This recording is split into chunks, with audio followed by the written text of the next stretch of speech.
నన్ను అర్థం చేసుకున్నారు అని ఆ అమ్మాయి అనుకుంది. తన సైలెన్స్ ని కూడా అర్థం చేసుకోగలిగే వ్యక్తి, తన ఎమోషన్స్ ని అర్థం చేసుకొని తన ఫీలింగ్స్ కి రెస్పెక్ట్ ఇచ్చే విలువైన మనిషి తన లైఫ్ లోకి వచ్చాడని అనుకుంది. కానీ ఆ వ్యక్తి తనని అర్థం చేసుకోలేదు. ఎప్పుడైతే నో చెప్పిందో, నీకు ఇంత యాటిట్యూడ్, ఇంత పొగరు అని ఆ అబ్బాయి అన్నాడు. నువ్వు మారిపోయావు, ముందులా లేవు అని అన్నాడు. నిజానికి ఆ అమ్మాయి చెప్పాల్సిన మాటలన్నీ రివర్స్ లో ఆ అబ్బాయి చెప్తున్నాడు. బ్లేమ్ షిఫ్ట్ చేస్తున్నాడు. ఆ అమ్మాయి ప్రేమించిన అబ్బాయిని నమ్మింది. కన్ఫ్యూజన్ వచ్చినప్పుడు, ప్రాబ్లం క్రియేట్ అయినప్పుడు ఎక్స్ప్లెయిన్ చేసింది. బ్లేమ్ షిఫ్ట్ వచ్చినప్పుడు డిఫెండ్ చేసింది.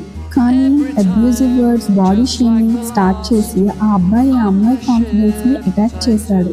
అంతేకాదు, ఆ అమ్మాయి ఫ్యామిలీని కూడా తన చీప్ వర్డ్స్ తో మాటలు అన్నాడు.